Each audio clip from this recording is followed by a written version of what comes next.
Uh, Welcome everyone.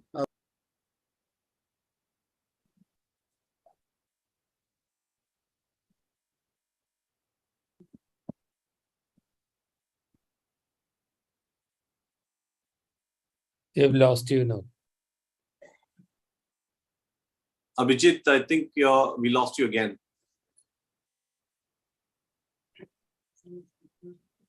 Yeah.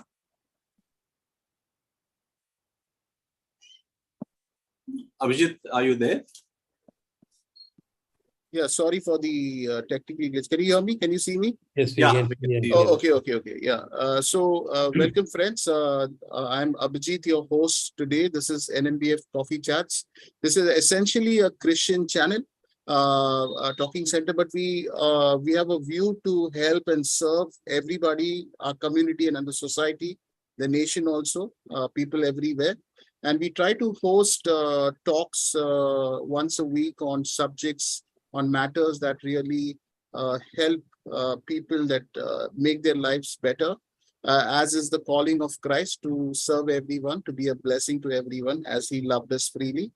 And this is part of that, So today we'll be looking at this subject of, living and dying with dignity. And, we have an esteemed speaker, Dr. Rajagopal, with us. And before I introduce him, I would like, as is our custom, I would like us to begin with a word of prayer. And I request Brother Murli to kindly open with a word of prayer.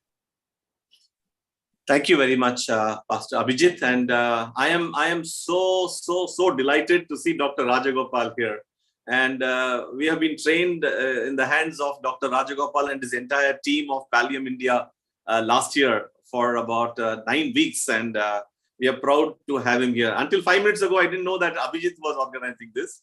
I am very delighted to be here. My wife is also with me here listening, and so many of my friends will join in here. So shall we just look unto God this evening time for this wonderful time that God has given. Almighty God, we just want to thank you for this wonderful time that you provided to us. Give us, Lord, a steady mind and a receptive heart and an able body, oh God, that we may be alive to what is being discussed here, Lord. We want to commit Dr. Rajagopal, Father, that the humbleness, the humility with which he comes to serve mankind, the desire to serve, Lord Jesus, that just like how you had the heart to serve people, you just came to serve mankind, oh God. And on the same footpath, on the same lines, Dr. Rajagopal is here talking to us, oh Father, that we may be edified, we may be encouraged, and that we may follow in the footsteps of what you have chosen for us. We commit everyone already on this Zoom call, and those that are yet to join, that you will bring them here as soon as possible, that we may benefit from this 1 hour and a half discussion, oh Father, that we may be able to be embodiments and channels, blessing of channel, oh God, channel to many others who are in need, oh Father. That's our prayer. I especially commit Dr. Raj and his entire team of Palliative India into thy hands, and Pastor Abhijit and his entire team, and we give you glory. Thank you for listening to our prayers. In Jesus' matchless name we pray with thanksgiving, Father. Amen.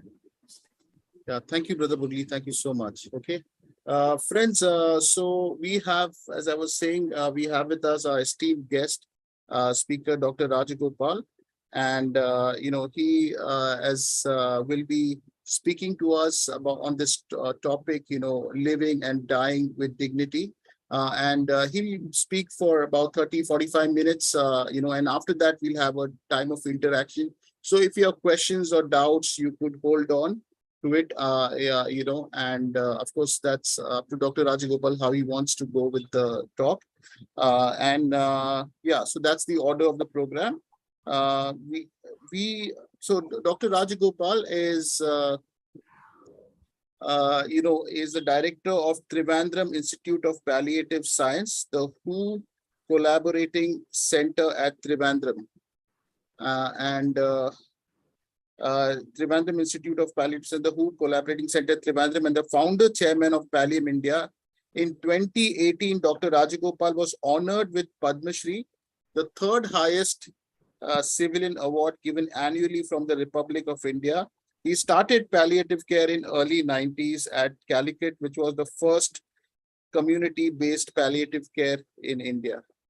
Okay, so, friends, I must confess to you that from the time I have been connected with Pallium India,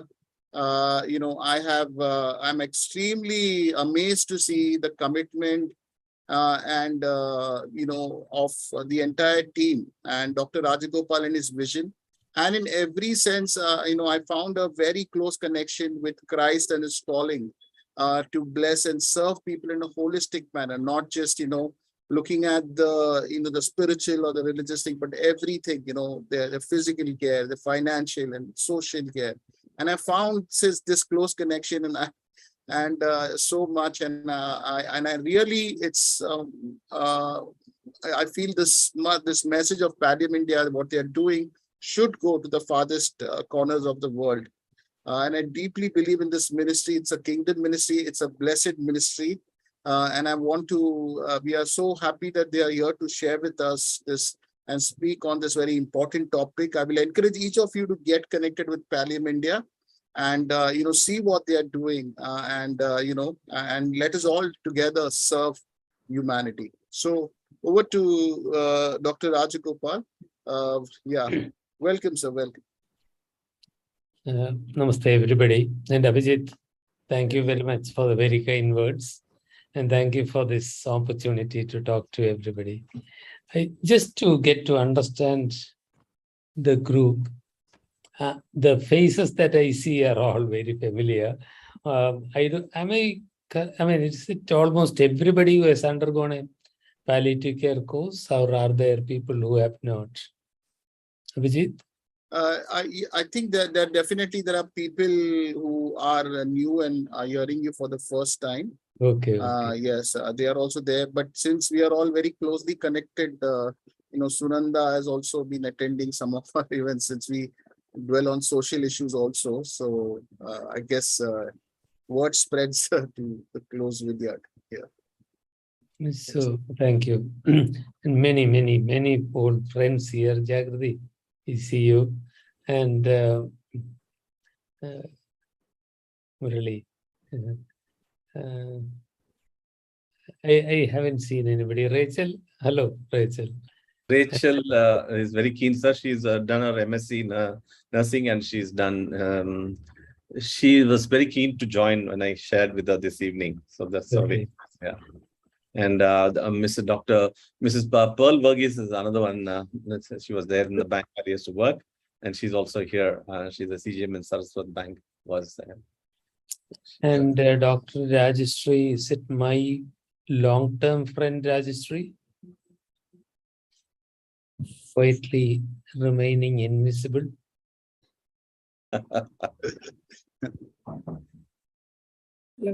Sally Cherian. Okay, thank you. Yeah, probably all the people who love you and who have been drawn here more in numbers.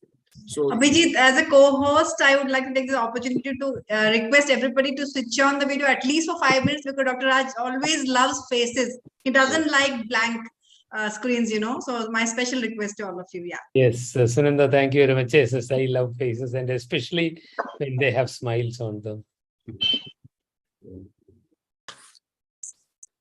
So happy to see you, sir. Happy to see you all.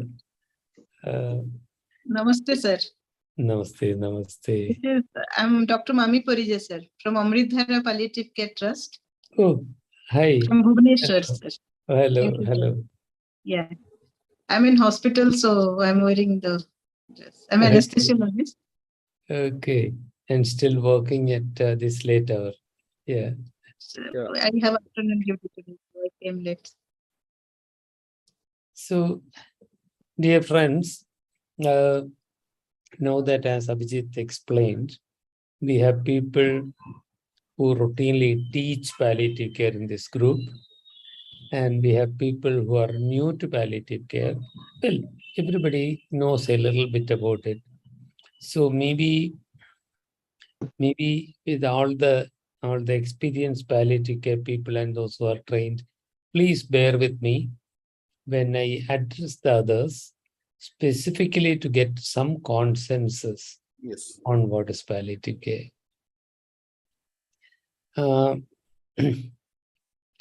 Would somebody who is new to palliative, who has not undergone a course in palliative care, can you share with us all what your concept of palliative care is? Who is coming up first?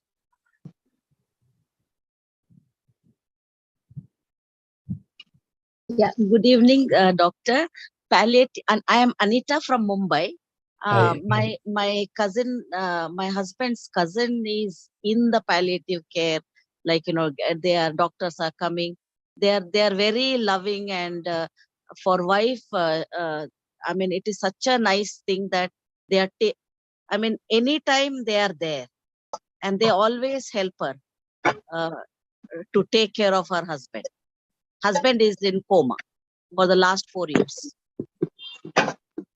I'm sure like me, everyone must be sorry to hear that, and that you are speaking in that rich, pleasant voice. There must be a lot of pain and suffering behind that external, the visible and audible face that you have. Sorry to hear that, but I'm glad that you have some people to help you from palliative care. You must understand, it's a luxury in India. It is okay. Because we are in Mumbai city, it is Hmm. possible, but it may not be possible in rural areas. It is not possible in more than 96% of India. It is less than 4% of people who have any access. And we are not talking about quality standard palliative care. Any access to palliative care is limited to less than 4% of people. So, dear friends, that is something that we are trying to change. We will all try together to change. And sorry, the speaker was Anita, right? Yes, doctor. Anita ji. Yeah. So, with the palliative care team supports your husband who has been in a coma for 4 years and helps you, supports you in any way? It is my husband's cousin, and they do not have children. So wife is taking care of her husband, who is in coma. Apologies for my misunderstanding.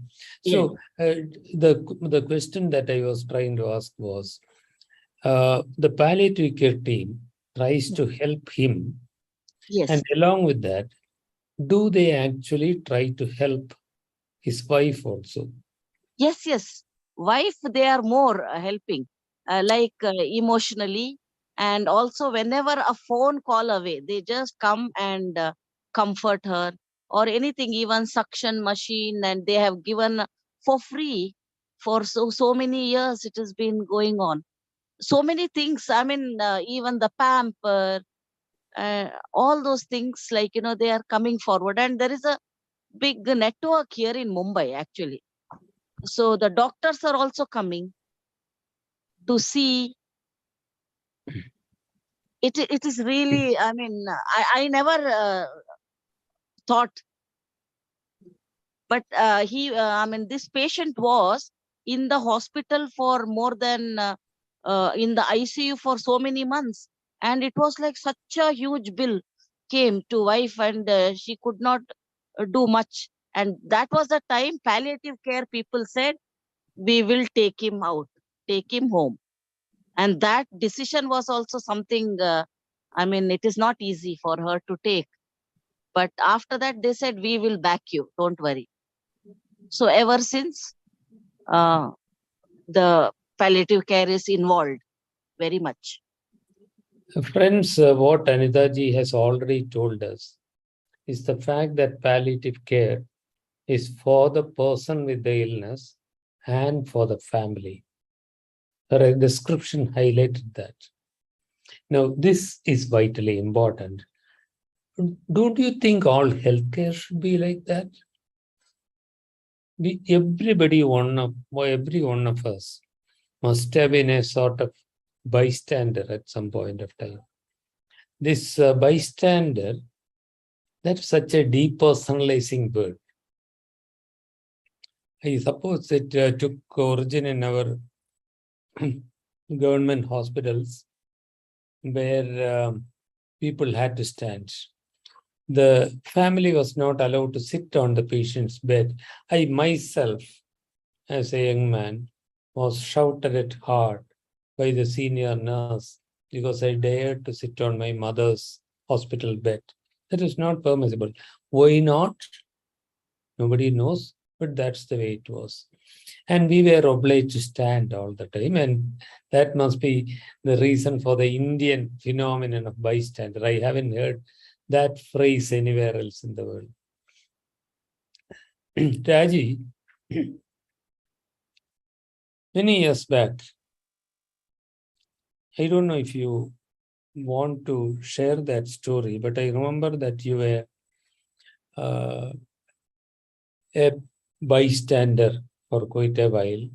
And following that, at least on one occasion, you have shared the agonies that you had to go through, the anxiety about the relative's illness, anxiety about the relative's future, the financial burden, where all of a sudden he was not there to help with anything, the practical issues, social issues, the emotional issues that you had to struggle with.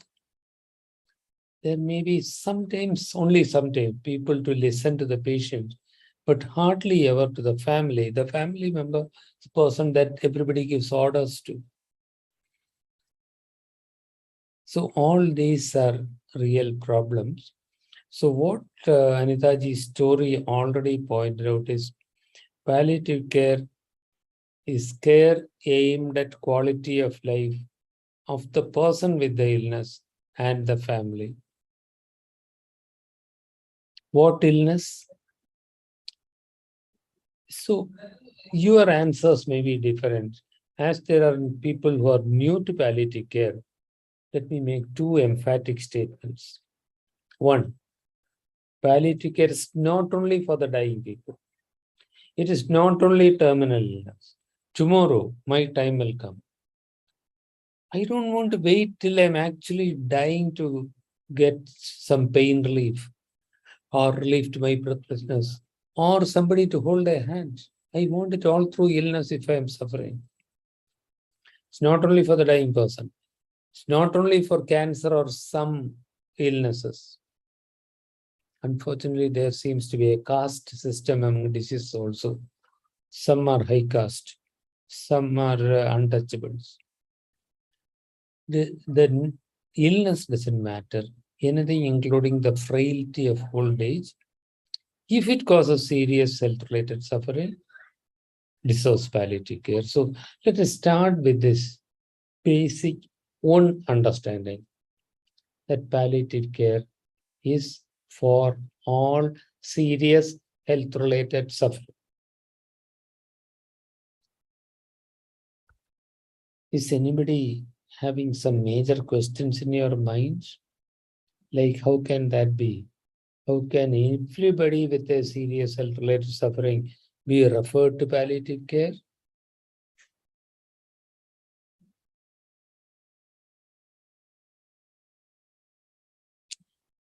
That is not what is necessary.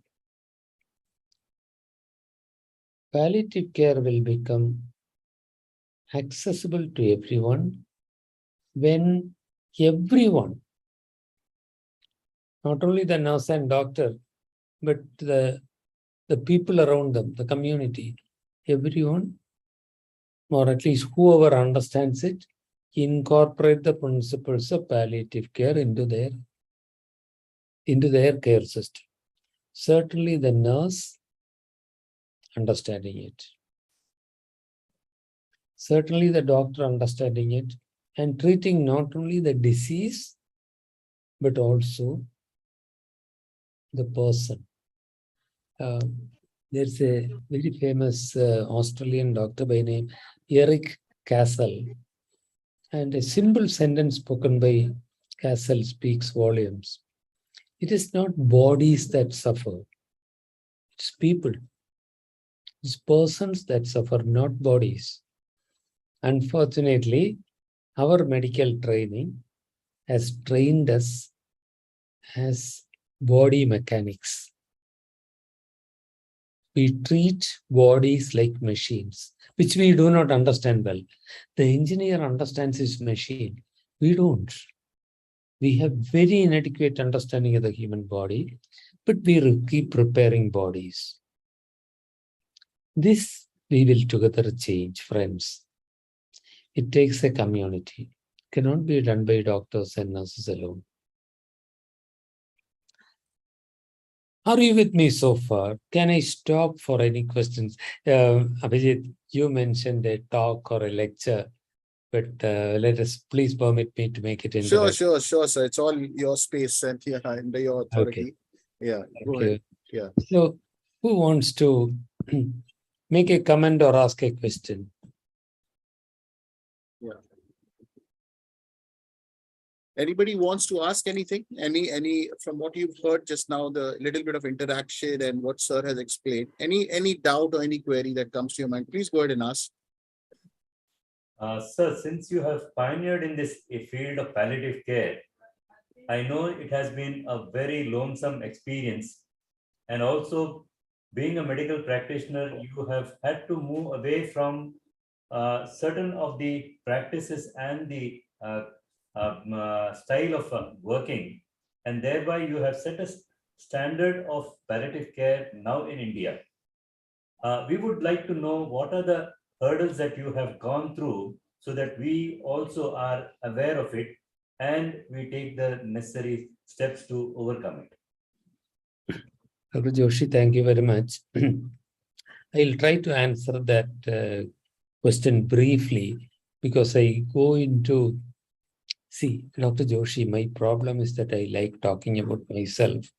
And if you make me talk about my own experience, I'll spend all evening doing that. So very briefly, this is not only about palliative care. This is about any change. Within your family, if you decide that this eating habit is not healthy, it has to change. It has to become healthy.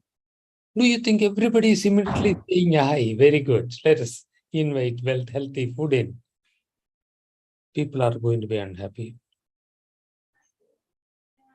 People are going to be angry. What does he think? He thinks we have been doing everything wrong.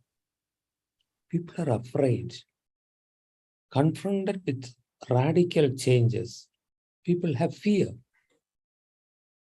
So, yes, my colleagues, Raji was, Raji, to our friends, has been with us almost from the beginning, in very much early in the years. We have seen it all. You know what that aphorism is? First they ignore you, then they ridicule you, then they fight you. All this happens. They ignore you when they think you're not serious or you're not a threat. Then they ridicule you. Crazy guys. And then they fight you. So, but okay, that makes me want to bring up one image to you. I'm going to share my screen. I hope that's possible. Yes. Oh, it is not in this presentation. Sorry.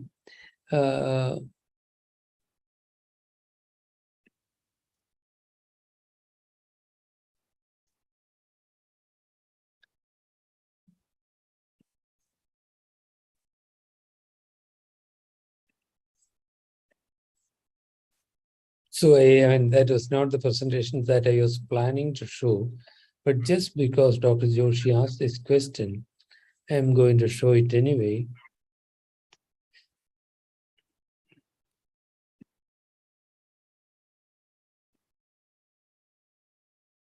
Are you able to see this image? Yes, we can.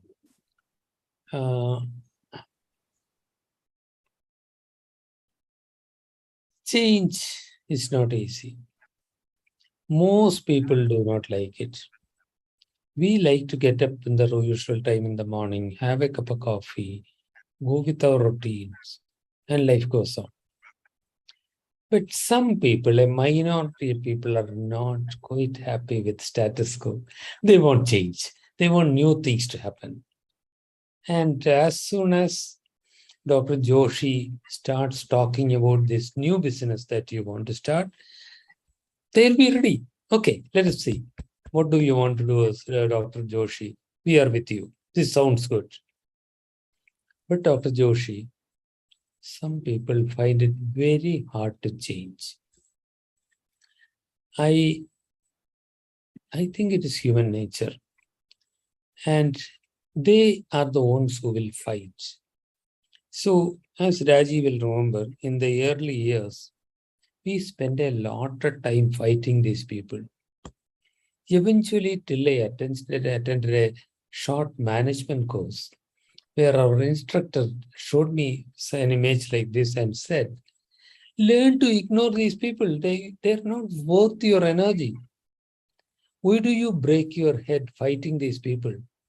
Ignore them whenever you can. Go forward, work with the ready people.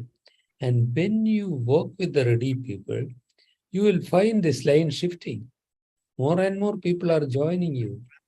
And as happened in Kerala, at a certain time, you have an army of people here working with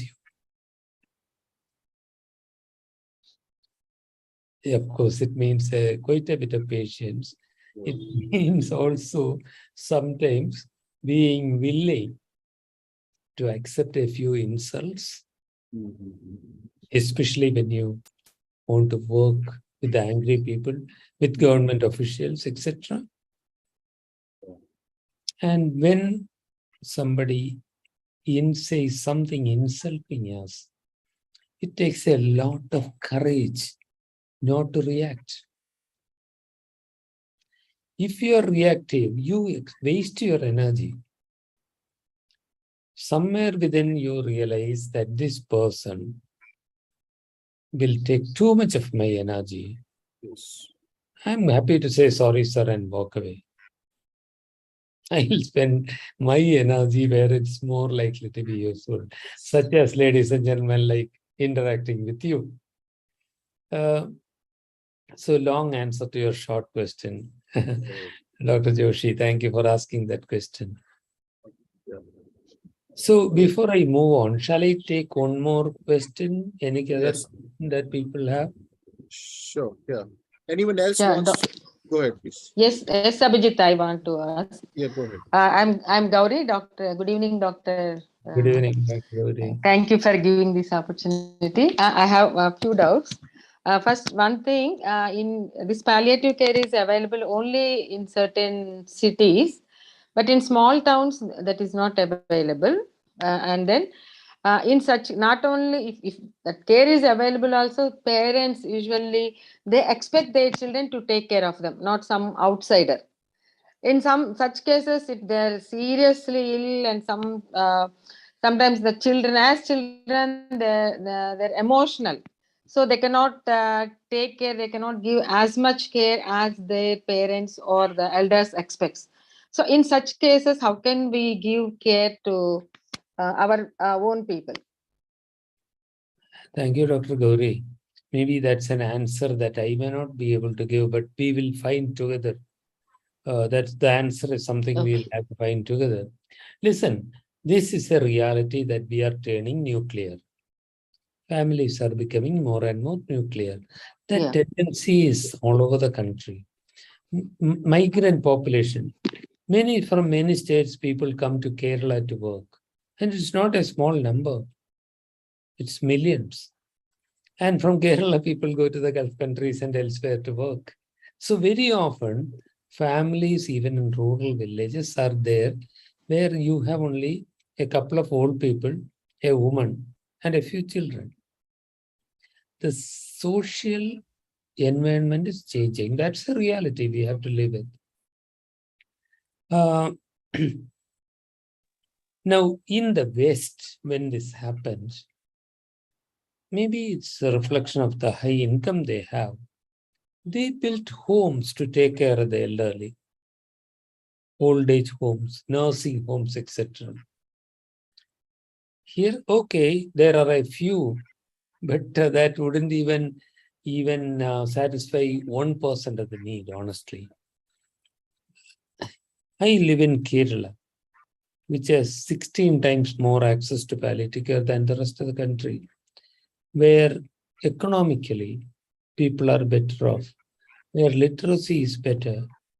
And in spite of all that, when we go to the rural areas, we see so many old people, elders, living and dying in misery. In my state of Kerala alone, according to a status of 7 years back, there were 1.73 lakhs of elders living alone. When they get ill, what kind of lives do they live? What kind of deaths do they die? And unless the people around them, we care, the government has no system for them. We educate our children. We are very proud when we let them fly away out the world. And then we grumble about they not taking care of you when they have their own lives to live. They have to educate their children. They have responsibility to their own jobs. So, madam, this is a social evil. The possible answers are two. One is explained by your presence, the non-medical people here in this group. Why are you here? You are here because as responsible members of the community, you feel you have a duty to give a helping hand to somebody who is in pain and suffering. You are prepared to do that. Do you think there are some communities in the world where such compassionate people do not exist? Not possible. It has to be there everywhere. And if we act as facilitators to get them together, then wonders are possible. But that needs a facilitator, which Dr. Gauri could well be you. But then the healthcare system has to open its doors to you. If you knock, they may not readily agree because you are threatening them. It's their empire. Who is this Gauri coming in and telling us she wants to give psychosocial support, etc. But we'll have to be persistent. So participation of the community is part of the answer to this question. And the other answer is at a larger scale, maybe at the political level, decisions have to be taken, that there have to be more facilities to take care of these elderly, like you and I, who may need care at some point of our lives. So that is not an easy answer, Dr. Gauri. I wish I had a very clear-cut, actionable item to mention that we could implement straight away. So coming back to the discussion, I'll re-emphasize the point that palliative care is mitigation of all serious health-related suffering. And to remind all the medical and nursing members in the group, that's not a favor we are doing. That's medical system's duty. As defined in India, the healthcare provider's duty of care is to mitigate suffering. And it is a footnote, there exists no exception to this rule. We have a duty to relieve suffering. We have not done it ever as a system, but that is something that we will have to encourage and make happen. When that's not a great description of what all we can do, I know, but then I'll share a screen and share with you some more matter. Let me introduce you to this person. The person is real, but the name is fictitious. This blind woman came to a public meeting in an auditorium, limping in, on World Palliative Care Day, 5 years back. She came there because somebody told her that there is some event happening there. There will be people who care and they may help you. So this woman was sitting about 4 rows behind the front. She was not moving.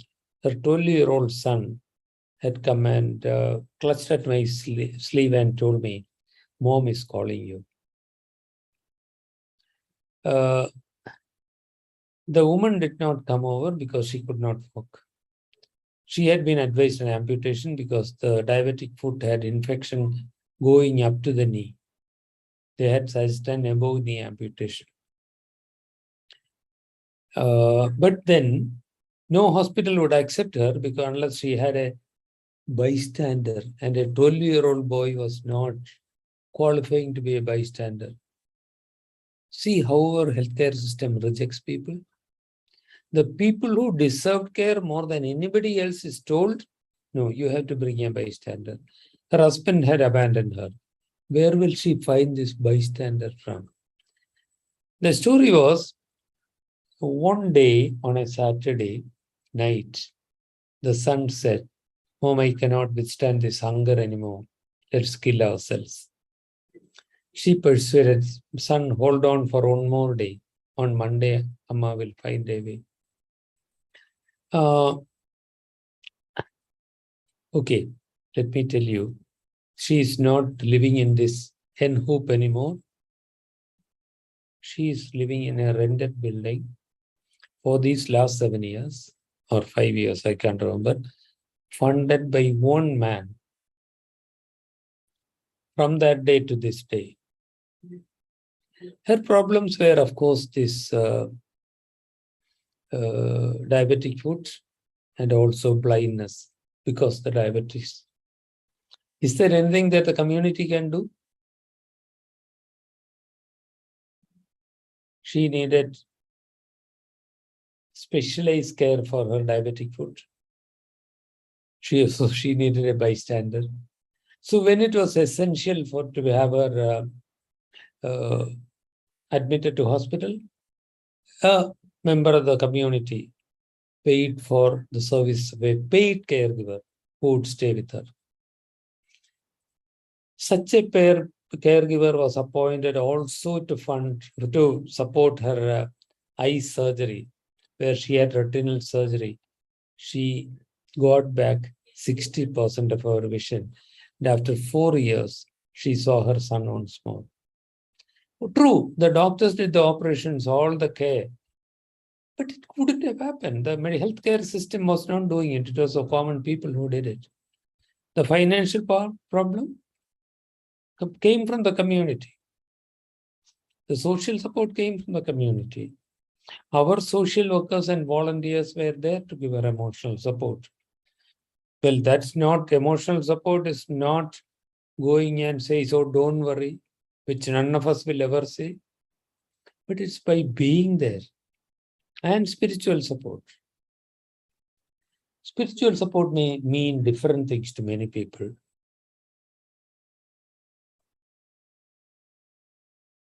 But I will tell you, the spiritual support to what it was given to an elderly man. I'm conscious of the time. We don't have long. An elderly man came to us cursing God. There's no God. There's no God. If there was a God, this would not have happened to me. I've never harmed anyone in my life. I've always lived a good life. Still, he does this to me. How can it be? There's no God. There's no God. We did not tell him, "Don't talk like that. It's a sin." We never would do that. We teach people not to say that. Don't preach to them. He is already very ill. He is angry. He is not in a mood to listen to preaching. What could we do? We could make God visible through our action. He needs to be given loving care. He needs to be given love. This same man, in one of the most touching scenes that I have seen in my life, after 3 days, held our nurse's hand within his, and she said, "Daughter, I thought there was no God. There is God. He sent you to me as his angel to look after me." That nurse, with her compassion, with care, she used to call him Acha, Dad. With that action, with the care she gave, made God manifest to her. But spirituality to us is also about meaning of life, giving a purpose in life. And to this woman who was in that chicken hoop at one time, that purpose in life was to continue with the education of the boy, get him back to school, and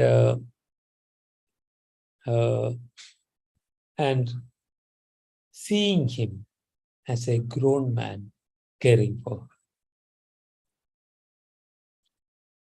her. Friends, before I invite questions more, I'll mention these core values we lay out. Remember, hello, am I audible? Yes, you are.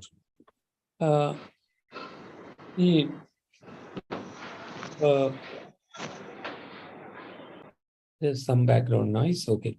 There are, like, when the community comes in, the community needs some training. Of course, we need to understand a few things like what not to do.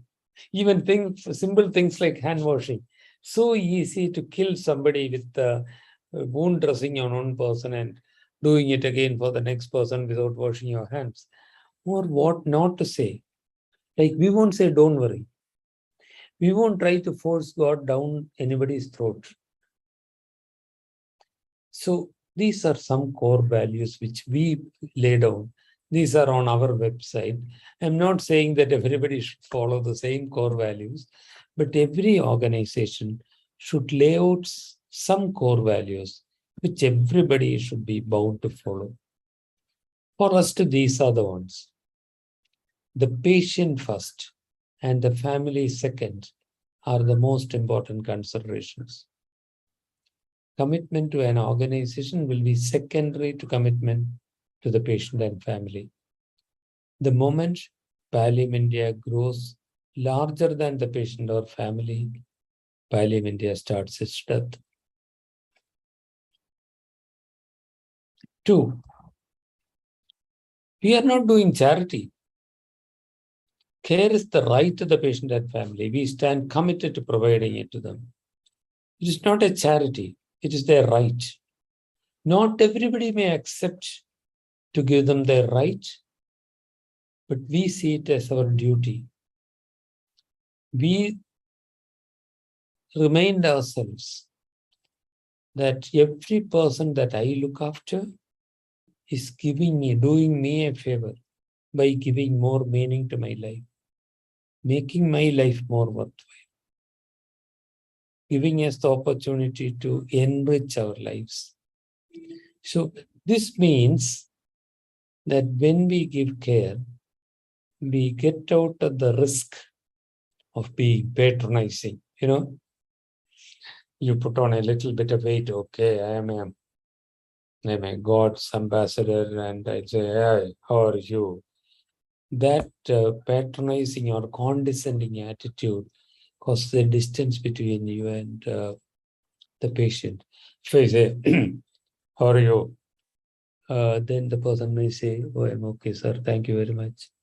But if I sit down beside them and talk to them as an equal or somebody above me possibly, and then they may open their hearts to us, then we'll know what really they are suffering from. Then we'll be able to give them the right kind of care. And compassion is not an excuse for incompetence. Compassion is not an excuse for incompetence. Friends, when I am ill, I want your compassion, but your competence also. I want my dignity valued. I am 75 years old. That doesn't mean that you can undress me in public to examine me. My privacy is important to me at any age. My confidentiality is important to me. Compassionate and competent care valuing human dignity is at the very heart of what we do and why we exist. We shall try to do the right thing for the right reason as best as we can. We recognize the strength of the social capital. So social capital is the essence of goodness in the community, and shall engage in a partnership with the community, enlisting the support of volunteers and other community entities, creating the capacity to meet community needs. That woman needed a lot. She needed a place to live in. She needed sometimes a bit expensive healthcare. And we couldn't have done that without support from the community. As it was very easy. It was one Facebook post by a lawyer volunteer with us, explaining the situation without identifying the person and seeking help.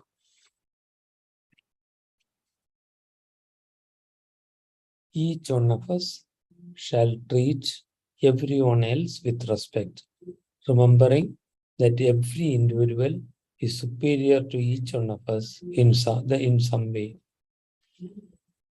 There are so many people in this group that I do not know. For everyone I know in personally that you have something in that I do not have. Jagrati, I don't have half your energy to initiate something in a place like yours. Praveen, I don't know you, but I know that you must be having something in you that's more than mine. And when that illiterate villager drags himself in tatters into my clinic, I know that he has overcome more hurdles in my life in 1 year than I have gone through in my whole lifetime. He has so much of resilience that I wouldn't have. I have to keep reminding myself, because if I show it to my students or to the person who is sweeping the floor, then I am allowing my ego to overcome me, and then I may forget to show this respect to the patients also. And I can tell you, ladies and gentlemen, this is not easy. I am burdened by the 4 degrees that I have, my position, and the kind words that Abhijit speaks about me, all would put in some ego into me. So I had to keep reminding myself, Rajagopal, you're only Rajagopal. Only you know all your weaknesses. You don't advertise them. And this is not easy. This is difficult. And we shall embrace the ethical principles of autonomy. Sometimes I have seen doctors and nurses not giving proper explanations to the illiterate people from the villages because they are not educated. What will they understand? Oh my God, how foolish is to assume that education or literacy means intelligence. Those people deal with life so much better than me. Irrespective of education, social status, every person is his own or her own master. I'll do the best for them. I'll do good, try to do good. I'll try not to cause harm, and I will have to ensure distributive justice, exercising them to the best interests of those who care for us. autonomy, beneficence, non-malfeasance, and justice.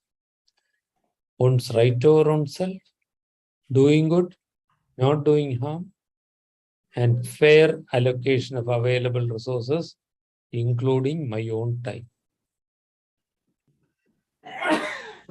Friends, shall I stop there and in the remaining minutes take any questions? Yeah, thank you so much, Dr. Rajagopal, for your wonderful, insightful talk. Yeah, I think this is the time where we'll be opening for questions and any doubts that you may have. Yeah, so yeah, this is trying to put, I think in the chat, I'm just putting Palliative India's web page. I thought it must have come, but yeah, link. That's the link, and also our number is there if you want to be in touch with us for more such talks that are relevant to people's lives in our society. Yeah. Okay. Any questions? Any doubts on what you've heard? Any?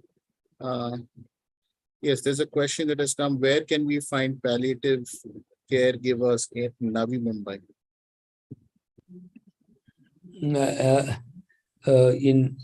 I'm not sure. I'm sorry. There are people from Mumbai here. Jagrati is from Mumbai, but nevertheless, I would like to show you something which may be helpful.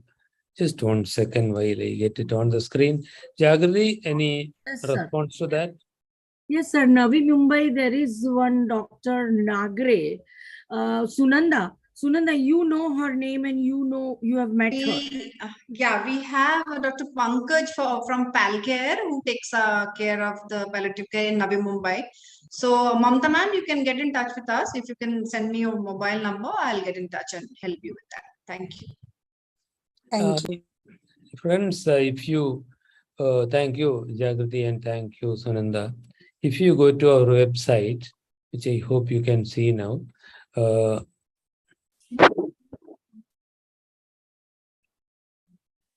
in our website, we have given a map of India where all the palliative care centers are given.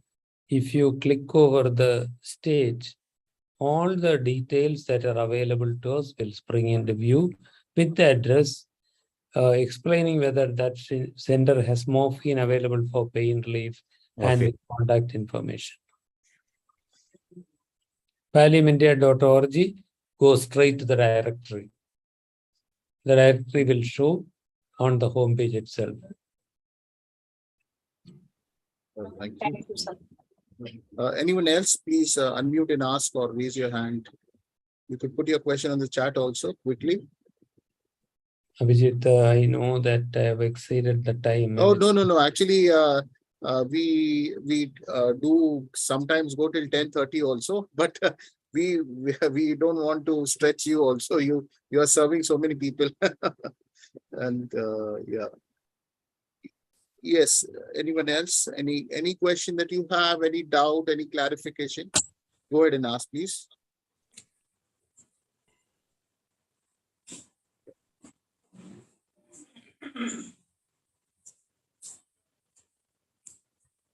Anyone? There's something that has come on the chat. Okay, I think there's a comment. Dr. Rajagopal, sir, you are more than receiving any appreciation as you have covered every sphere of palliative care. How to live well and have a good death, yeah. So, yeah, and having a good death, yeah. Thank you for your comment, yeah. I think just for the sake of the topic that we had kind of conceptualized, what is the usual thing that happens when people are in the ICU, and what are some of the things they can do, like, because the instinct for people is to, when a person goes serious or when there's a terminal is to put them in the ICU. So what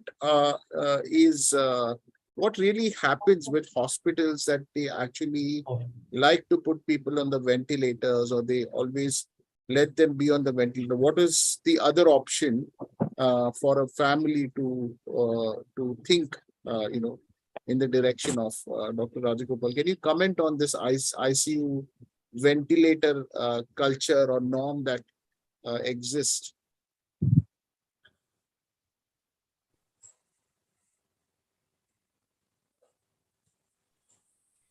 Sorry. No Yes, problem. absolutely. Friends, someday my time will come. Like everybody else, I have only 10% chance of dying a sudden death. 90% chance is that I'll go through a prolonged illness before I leave this world. In the last month of my life or last week, take a guess and tell me what are the things that are important, that are likely to be important to me. One I will mention, number one, easy, physical comfort. I shouldn't be rolling in pain. I shouldn't be finding it hard to take a breath. I should be reasonably comfortable. And palliative care doctors and nurses, I hope, will do that to me. What else will be important to me?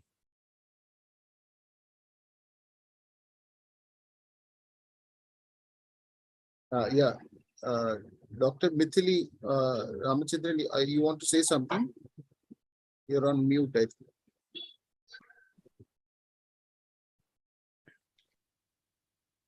Sir, you will love to have with your my family. With family. you. Yeah. At home. Yeah, be with my family. That's the If answer. it's the end stage, I definitely would like to be with my family and not in one corner of the ICU. Mhm. And Dr. Divayaran, Yes. I didn't know that you were here. Dr. Divayaran, one of the foremost pioneers of palliative care. I see Dr. Satish also. Oh, what a proud privilege to have you all in the group. And I was gassing away like this when you were all here. Divayaran, you also were saying the same thing. And Yes, I sir. agree with you. The most important things for me at that stage, apart from physical comfort, would be to be able to give love and to receive love. I may want to give a final message to my wife. I may be scared in between and may want to hang on to my son's hands. And it would be the absolute luxury if I can get one more kiss from my grandchild. These are the important things to me. And these are precisely the things that will be stolen from me unless my children really fight hard for my life. Because if they take me to a hospital, before they realize what's happening, I'll be rushed into the ICU because my oxygen saturation is dropping. I'll challenge anyone to die with a normal oxygen saturation, unless it's a moment you're hit by a truck. How can you die with a normal serum sodium? It has to drop before death. And that is treated aggressively, prolonging my dying and prolonging my period of suffering, taking everything important to me away from me. To be kept in isolation, surrounded only by masked weird creatures. No human touch. Hundreds of machines, about average 6 to 1 bed, bleeping away, weird sounds all over, fluorescent lights 24 hours a day. Of the elderly, 2/3 get delirious within 24 hours. Young people also, but particularly the elderly. And one can get agitated. In my agitation, I'll try to put my tubes out and you will now then tie me up. Hands and feet tied to the bed. Oh my God, you don't even do it to people who are condemned for capital punishment. In any torture chamber, usually you can get away by signing a confession. Here, there is no way of escaping.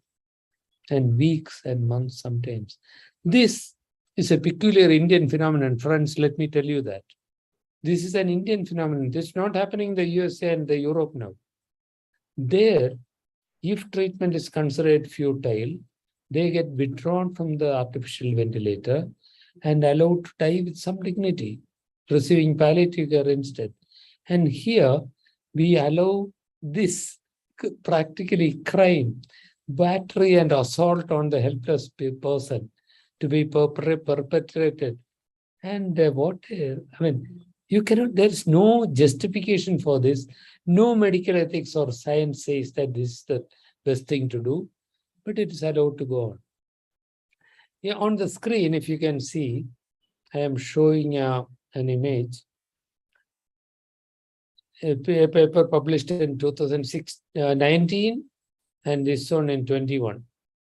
In Europe, 90% of people, when treatment is futile, are taken away from the artificial life support system and given palliative care and a compassionate death. In India, 70% of people continue to die on the life support systems, on the ventilator. This article is written by Dr. Rajagopal Mani, one of the foremost leaders of intensive care in the country, and he is decrying this injustice. I hope I have answered your question. Yes. Yeah, I think there's a Jyoti Anand has the hand raised up. Would you please go ahead? Hello. Yeah. Good evening. Good evening.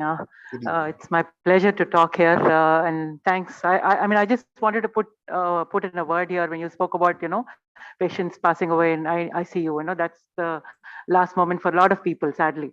But for me, my personal experience was I was actually part of the Arohan program of Palliative India, the first Arohan program. Luckily, when my father was suffering from Parkinson's. This was in 2018, okay, 18-19. And 2019, my father was in the hospital. He was admitted into the ICU because he was a little serious. And I knew what ultimately would happen was, they would put him into, whatever, the ventilator, or, probably he would be drawn into the dialysis. So I was very, very clear right at the first, moment he was put into the ICU. I instructed the doctors not to do anything of that kind. Okay, no resorting to any of those things. I think being a patient, and my dad was 86 at that time. So it's difficult for him to, voice it out. So it's for the family and the people dear to him to voice that out. So I was very clear that I didn't want any of those.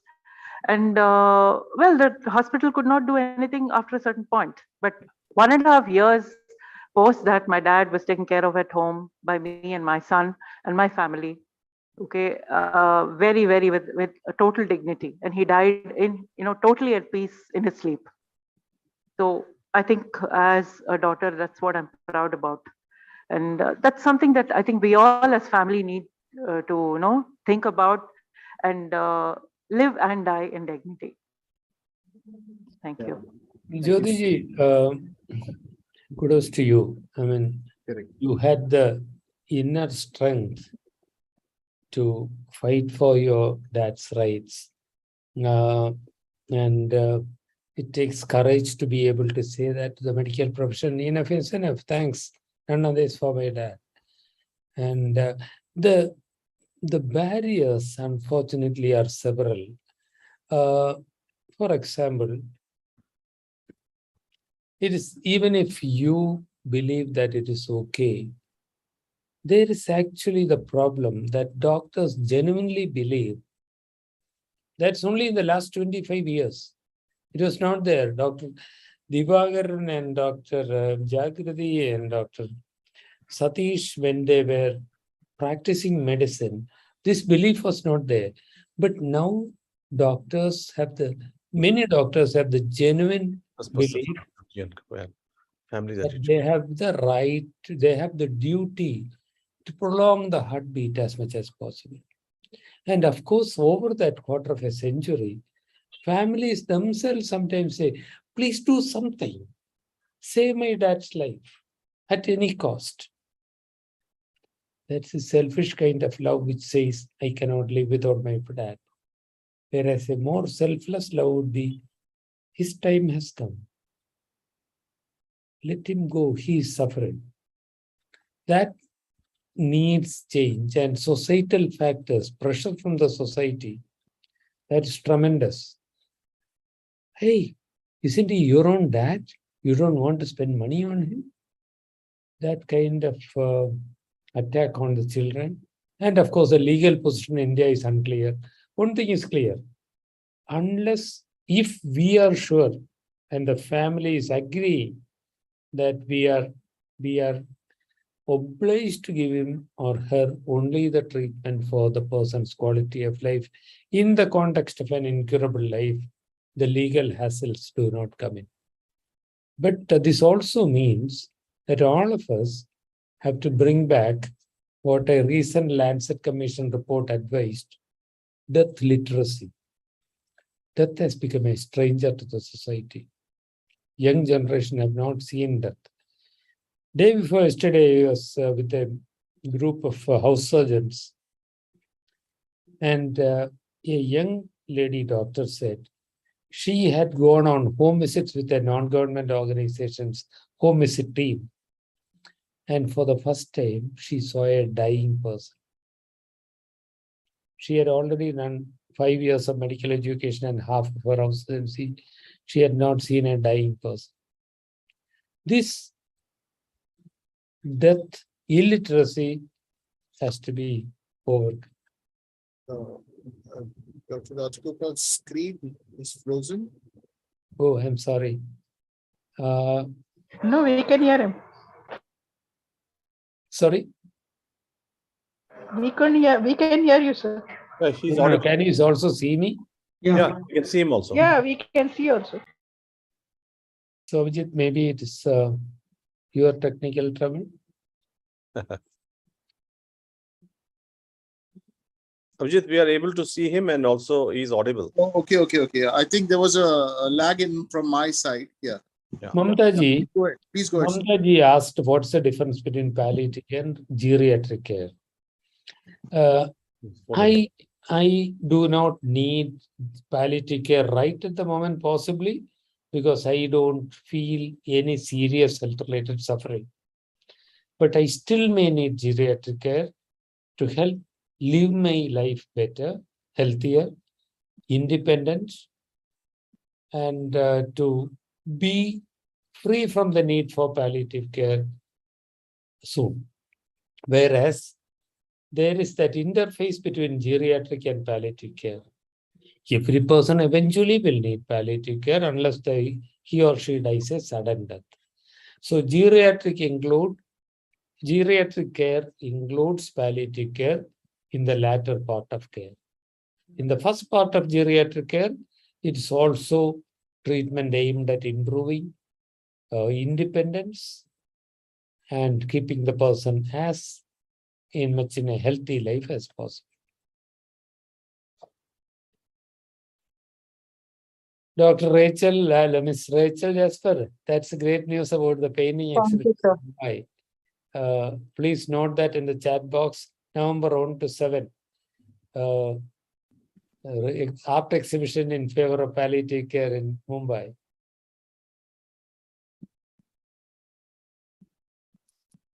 Would you be coming to Mumbai, Dr. Raj? I don't see myself traveling too much right at the moment. I wish I could, but I don't think so. Okay. Rachel, why is it that Rachel asked, why is it that the family is restricted during our final time? We only final time, Rachel. When a meal, if my family is available, I want them to care for me. Why should they be taken away? Oh, intensive care units say that it is because people will bring infection. Okay, screen people for infections before you let them in. In USA, there's a growing tendency that families are encouraged to be with patients. And I have personally seen 27% of, this is by the 2016 figures, 27% of American ICUs had a couch by the side of the bed for a family member to stay in. They were encouraged to. Of course, there is a preliminary screening. Anybody with a running nose or cough is not allowed in, that's all. Yes, recently Rachel could hear a doctor pathetically telling that nurses would be unhappy if more relatives are allowed near the dying patient. And not only nurses, doctors are also unhappy because, Rachel, the family members are inconvenient. They'll keep coming and saying, he's shivering. Can you give an extra blanket? Can you turn the AC down a little bit? They'll say, oh, he's in pain, please do something. If you tie me up and throw the family out, very comfortable. You can look at the monitors and treat the monitors, forgetting me. Pranabji, yes, love is the catchword. At the end, Pranabji earnestly seeks love from family members and caregiver, surrounded by the nearest and dearest ones. Everybody should also possibly read a recent book published by Pranabji. Pranabji, why don't you put up the name and the publisher on the chat box? Avatarji, Death with Dignity and in the Arms of a Loved One is always their dream, his dream. But if they are not educated about his priorities, they will push me through hell for futile interventions. Yes, death literacy. Death literacy. Let us, as the Lancet Commission says, let us bring death back to life, to discussions. There is a question that has come anonymously. And if anybody wants to ask a question anonymously, you could send it directly to me or to Dr. Rajagopal in the direct chat, and it will be considered anonymous. Yeah. So there's a question that has come. Well, if there is so much of disproportionate difference between Europe and India, 1 second. Yeah. How can a living will help? How can the will of a person help? Okay. In that barriers, list of barriers that I showed, the legal barriers were the last. India does not have a law covering end-of-life care. In the absence of a law, a Supreme Court five-member bench on the Supreme Court judgment of 2018 will hold valid. According to that judgment, advance directive that I have written, by the way, written by me, is binding on my doctor. Advance directive, if you go to our website and look up the resources, in the section at end of life, you will find model advance directives. Do please take a look at it. Prepare your advance directive. 2 catches. 1, your advance directive is totally valueless unless your family agrees with you. Not legally, but in practice. Think of the doctor. The doctor knows very well, I as the doctor knows, that the dying patient will not go to court. I also know that living relatives may go to court. I am a fool to go by the advance directive, the family is opposing it. So, to the person who asked the question, please fill up the advance directive. Lay out your wishes. Discuss it with your next of kin. Make sure that they are all agreeable. They may not immediately agree. You will have to be persistent. They may say, oh, why are you talking about these inauspicious things? You are okay. You are going to be okay. Those are empty words. We will have to persist and make sure that we are heard. And advance directives are binding. The Supreme Court had unfortunately put in a clause that it has to be countersigned by the judicial first-class magistrate. That's one thing that I haven't done. I am not going to engage a lawyer and find the time of the judicial first-class magistrate, wait in the corridor to get my advance directive countersigned. I refuse to do that. I'm hoping that my doctors will respect my wishes. I know I have talked to my family. I know they will respect my wishes. Purnimaji, your question is palliative care only for serious health issues? Let us change one word there. It's for serious health-related suffering. The disease itself may not be serious. But if I am suffering a lot, then I deserve palliative care. Rachel, Rachel is, by the way, Rachel is a palliative care volunteer, one of our very, very valued palliative care volunteers, and an award-winning space scientist from formerly the ISRO. Nowadays, next to cancer, loneliness is catching up among all generations, especially the elderly. Can Palliative India extend help to these people? Rachel, you tell me. We should, right? We should. Yes, doctor. Yes. Absolutely.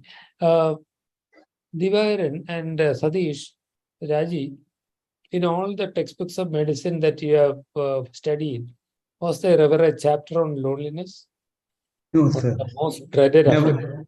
Never seen. Never. So we don't know how to do it, Rachel, as members of the medical profession, but as members of the community we do. Yes, Isn't it a shame that there are people out there totally lonely in their houses, having nothing to do? Yes. Nothing to do. And there are these people the ill people in the homes having nothing to do. Yes. It's a question of community action. Rachel, I must admit that we have not taken any serious attempt at doing this. I mean, there are catches. Like ground rules will have to be followed. The lonely person going to assist another lonely person, if they start fighting between them about something or other, it's a problem. Difficult, yes. Yeah. So it has to be practiced. It is something to be done. Rachel, maybe you can also take the initiative and we'll talk Yes, together. sir. In YWCA, I'm seeing many ladies, especially widows.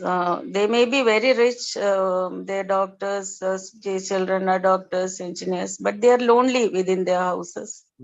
And they're waiting for the maid to come for 1 hour or 2 hours. So I come across such people. So if we can find, sometimes I ask them to become volunteers, but every time it doesn't work, sir.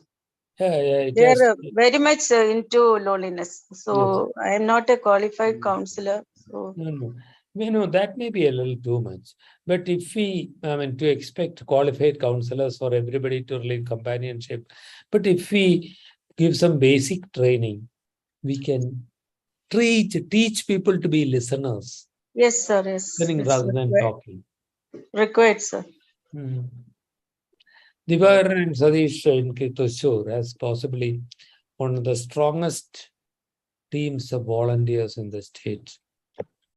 Maybe they can take a lead. I don't know. Maybe to think about Divar. Yeah, we'll try. We'll also try. Okay. Thank you. Suggestion that has come again anonymously, a time bank concept which has been started in some countries in Europe, where you put in your time and then in a bank, and then you serve others. You clock in that much time, and then other volunteers give you back that time when you are old and lonely. So that's just one suggestion that has come. So there is one in the suburbs of Trivandrum, and they actually came and gave a talk to our bereavement self-support group. Essentially what we are saying, but we also clock the number of hours donated so that we can get it back. I don't know if there is an interest system also. The problem is this needs real management expertise to do that banking business and to make sure that people are giving quality service and they get the service back when they need it. So far, what we have been talking about is philanthropic. All of Divagaran's and Sadish's volunteers are doing it philanthropically. When Rachel comes and works with us in Trivandrum, she does it voluntarily. She's not expecting anything back, but with a kind of blind faith that if I give, maybe I have a good chance of receiving. That's one way of doing it, philanthropically. The other way is to put in a good management system and banking system and deposit enough time serving so that we can get it back. Yeah, everybody in the group who is a management expert, please give some thought to this. Right. Yeah. Abhijit, Again, it's 10:26 p.m. yes. We'll close now. Thank you so much for your this. I think just a comment also. Again, that comes anonymously. Is Seal Ashram, which is a home for destitutes here in Navi Mumbai, had thought about starting something called like Time Bank. And so the concerned person is asking whether Pallium India can help in setting up a time bank. But yeah, I mean, we could, yeah. The person, the sir or madam, what we could do without any doubt is to organize a training program virtually. As you can see, we are a bit far away, and there are plenty of palliative care service in Mumbai for any practical training. But I'll certainly, if you would like it, we can organize some kind of a training program. I'll seek help from Divagar and Rajeshri and Satish and others also. And we could develop something for ourselves also. At least a training part we could take care of.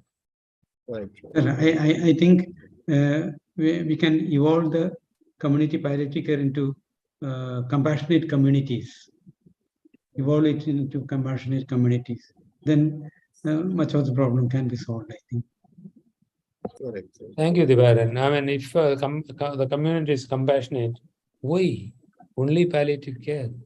Why not also preventive care? Why not help all those women who are hiding their nodules in the breast to get early detection?